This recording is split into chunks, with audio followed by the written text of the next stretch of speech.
Vamos lá então, meus queridos. Continuamos a leitura do livro de Apocalipse. A leitura no verso 20. Quanto ao mistério das 7 estrelas que viste na minha mão direita e aos 7 candeeiros de ouro, as 7 estrelas são os anjos das 7 igrejas e os 7 candeeiros são as 7 igrejas. Esse versículo 20, entre outras coisas, ele nos mostra o padrão de como nós vamos entender o livro de Apocalipse. Jesus aqui estabelece um padrão. E qual é o padrão estabelecido aqui neste versículo? Ele explica o que as figuras significam. Este é o padrão. Ele dá uma explicação. Olha, aquelas estrelas que João, tu viu na minha mão direita, elas são os 7 anjos. E os 7 castiçais de ouro, as 7 igrejas. Se nós seguirmos este princípio de que a Bíblia vai explicar as figuras do livro de Apocalipse, não vai haver confusão alguma. Não tem essa história de um entender uma coisa, outro outra. Não tem como se entender que os 7 castiçais de ouro seja outra coisa a não ser aquilo que Jesus está dizendo aqui que é a igreja, que são as igrejas. E na verdade a Bíblia, ela nos fala que a igreja é um corpo só, uma igreja só. Mas Jesus aqui não se importa de chamar de igrejas, já que são grupos diferentes de pessoas. Então, meus queridos, é isso que significa e é isso que nos mostra este verso 20. Agora, passando para o capítulo 2, a carta à igreja em Éfeso. Vamos falar um pouco desta carta aqui. Em primeiro lugar, Jesus estava se referindo a quando ele escreve a igreja de Éfeso. Ele que andava no meio dos 7 castiçais de ouro, já que os castiçais representam as igrejas da Ásia, são 7, e ele fala aqui o que ele viu ao andar no meio das igrejas.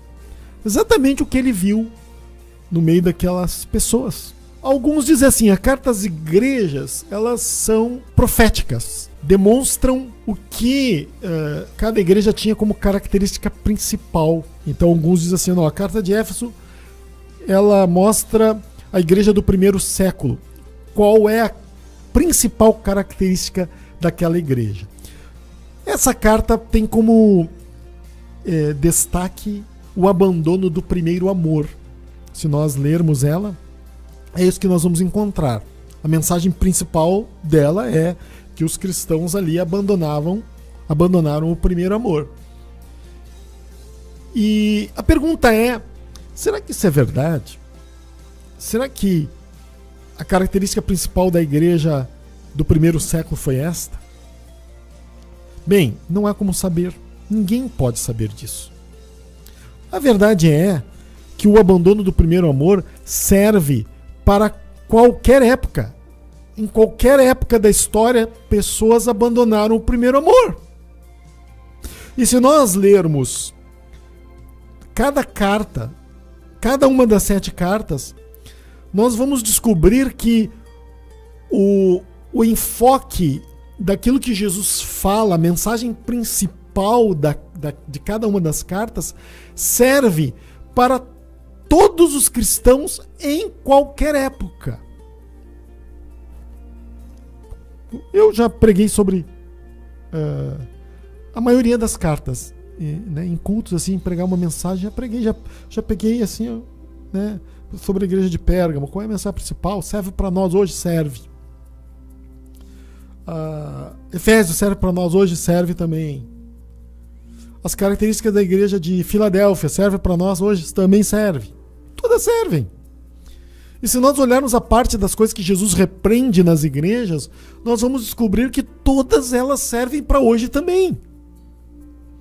Então, como é que nós poderíamos afirmar que essas cartas são proféticas e que demonstram o que vai acontecer, ou qual a característica principal da igreja no decorrer dos séculos. Então, por ordem, Jesus foi estabelecendo que na igreja do primeiro século a característica principal é o abandono do primeiro amor, e lá no final, que é de Pérgamo, então é uma... Aliás, não é, a última não é Pérgamo, perdão, né? A última é Laodiceia, que fiz uma confusão. Que a Laodiceia é uma igreja morna. Não, naquela época também tinha gente morno. Tinham cristãos mornos. Então nós não podemos fazer isso, até porque quem é que sabe a característica principal da maioria dos cristãos? Quem é que tem algo para medir isso?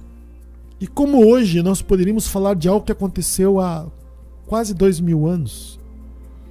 Ou pouquinho ali, há 2000 anos atrás. Um pouquinho menos, né? Primeiro século. Como é que alguém poderia medir hoje e dizer o que aconteceu ali, o que era predominante ali, né? Sendo que as cartas foram escritas, as 7, para toda a igreja que estava ali. Significa que cada uma tinha uma característica daquilo que Jesus fala.